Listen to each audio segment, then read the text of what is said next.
नमस्कार मित्रांनो, आज आपण एक अत्यंत गूढ पण तितकाच महत्त्वाचा प्रश्न समजून घेणार आहोत. देव खरंच आपल्याशी बोलतो का? आणि जर बोलत असेल, तर तो आपल्याला कसा समजतो?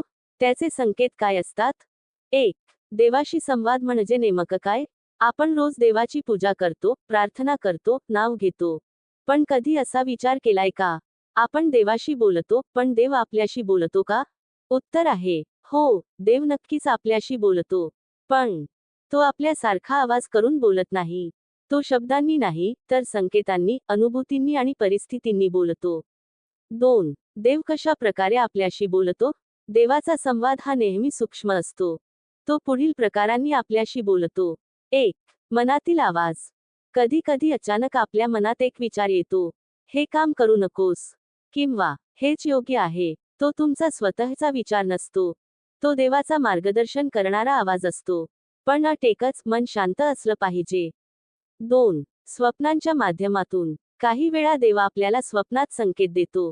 देवदर्शन होणं, मंदिर दिसणं, एखादी गोष्ट वारंवार दिसणं. हे काही साधन असतं. हे देवाचे सूचक संदेश असतात. 3. अचानक घडणाऱ्या घटना. कधी कधी एखादी गोष्ट होऊ नये म्हणून वारंवार अडथळे येतात. उदाहरणार्थ, एखादं काम वारंवार फेलच होणं, एखाद्या व्यक्तीपासून दूर ठेवणं. हे नशीब नाही, हे देव तुम्हाला वाचवत असतो. 4. योग्य व्यक्तींची भेट. देव स्वतः येत नाही, पण तो योग्य वेळी योग्य व्यक्ती पाठवतो. गुरु, मित्र, अनोळखी व्यक्ती. त्यांच्या शब्दांतून देव तुमच्याशी बोलतो. 5. अंतर्मनातील शांती किंवा अस्वस्थता. तुम्ही एखादा निर्णय घेतला आणि मन शांत आहे, योग्य निर्णय. मन अस्वस्थ आहे, चुकीचा मार्ग. हे तुमच्या आतला देवच तुम्हाला सांगतोय. 3. देवाचे संकेत कसे ओळखायचे? देव बोलतो, पण आपण ऐकत नाही. का? कारण आपण बाहेर खूप व्यस्त असतो. आणि आतल्या आवाजाकडे दुर्लक्ष करतो. संकेत ओळखण्यासाठी मन शांत ठेवा. ध्यान, जप, प्रार्थना करा. स्वार्थ कमी ठेवा. स्वार्थ असेल तर संकेत चुकीचे वाटतात. सतत जागरूक रहा. लहान गोष्टींमध्येही संकेत असतात. श्रद्धा ठेवा. संकेत समजण्यासाठी विश्वास खूप महत्त्वाचा आहे. 4. काही खरे अनुभव. उदाहरण. एक व्यक्ती होती. ती एका चुकीच्या कामात अडकणार होती. तिला वारंवार अडथळे आले. फोन बंद, पैसे अडकले, मित्रांनी नकार दिला. ती रागावली. पण नंतर कळलं, त्या कामात मोठं नुकसान होणार होतं. हे काय होतं? देवाचा इशारा. 5. देव कधीच जबरदस्ती करत नाही.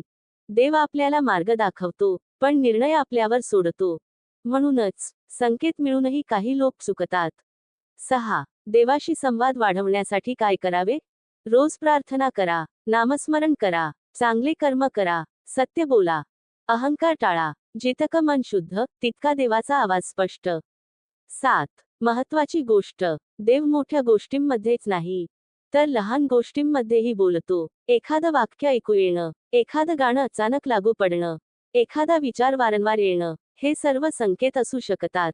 मित्रांनो, देव दूर नाही, तो आपल्या आतच आहे. तो रोज आपल्याशी बोलतो, पण आपण ऐकतो का? थोडं थांबा, शांत बसा, आणि स्वतःला विचारा, देवा, तू मला काय सांगतो आहेस?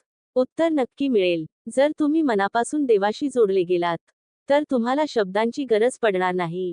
कारण मग प्रत्येक घटना, प्रत्येक भावना हीच देवाची भाषा बनेल.